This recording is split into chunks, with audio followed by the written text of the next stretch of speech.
where we're despaired of our development. The situation is truly deteriorating on the one hand, but this situation shows us how much we're actually in need of change. And we can't control our nature. If we'll go and build something new now in human society,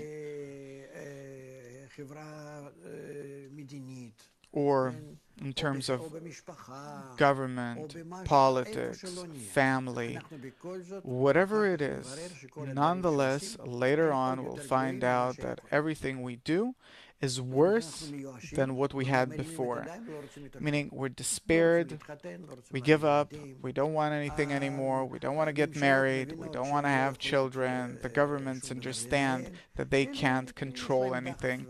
But those people have an urge to twist things so as if they're twisting everything.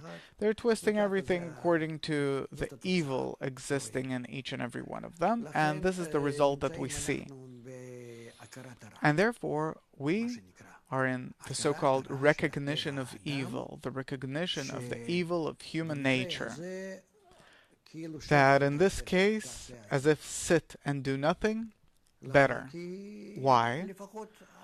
Because at least don't do anything, then things won't be worse than they already are. And therefore humanity instinctively is as if becoming despaired, starting to stop itself, slowing down its entire development.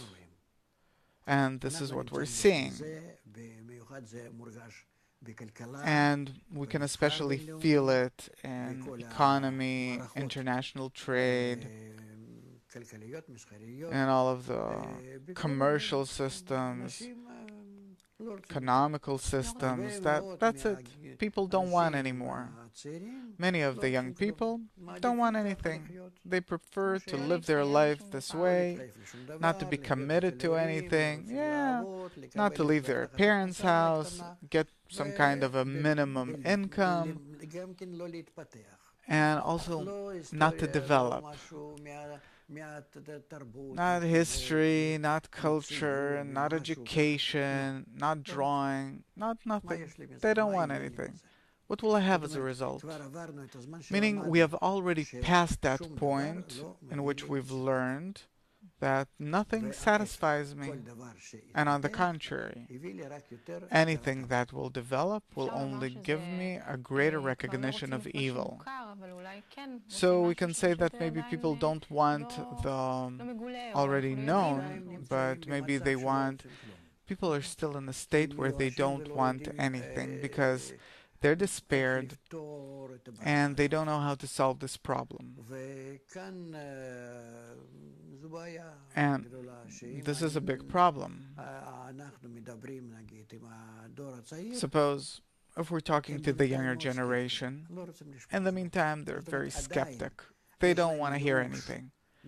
Meaning they're still despaired of how things were, but still it does not pain them enough that they're not doing anything about it. And therefore, there's no soil yet in order to sow the seeds for the new development. It still doesn't interest them. They still don't feel bad about being in this period of delay. So from what I understood from our previous talk is that this entire process is a necessary one, that it's the program of nature that's working in us this way. This is what we discover from the wisdom of Kabbalah. It's not that people discover this. We, the Kabbalists, discover this general program that's working in nature. And we bring the explanation about it to all people, because the wisdom of Kabbalah necessitates us to do this in our generation, and to start to teach people what do we really have to do, where these signs that we see from nature and the method which has to show them what is the real program go hand in hand. This method is 6,000 years old,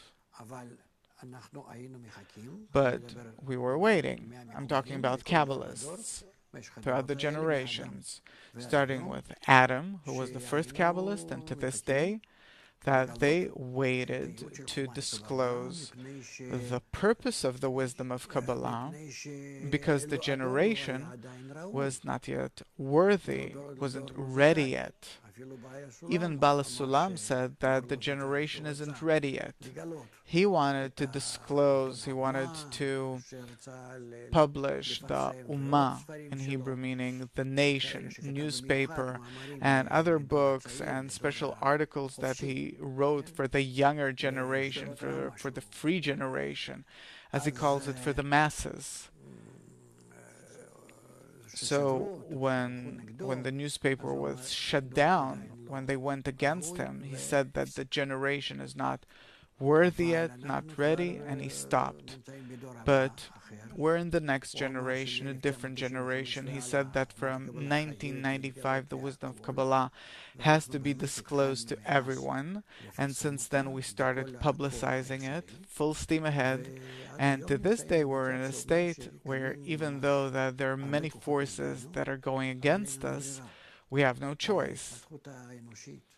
Human development and the order coming from above, from the program itself, from the upper force, forces us to do this. So, according to the wisdom of Kabbalah, this program that has developed us all throughout history, human history, where is it aiming us right now? To the dissemination of the wisdom of Kabbalah to the people of Israel and the entire world as broadly as possible. No, not in terms of knowledge and wisdom, but in terms of our development as a human species. What is that next place, the next level that this program wants to develop us to? This program wants to develop us towards greater connection between us, so humanity will take on the form of a circle, that all of us will be equal in equality, as one man and one heart, in a way that it has to appear before everyone as the future form of humanity. How will this form that you call a circle influence the discontent that people feel today, that as if maybe materialistically they have everything, but something in the heart is missing, that maybe I was born with a golden spoon in my mouth looking at our generation. I don't have the burdens of life, the concerns of life like my father or grandfather had. And still, how does this form of the circle have to do with that people have everything but something's missing?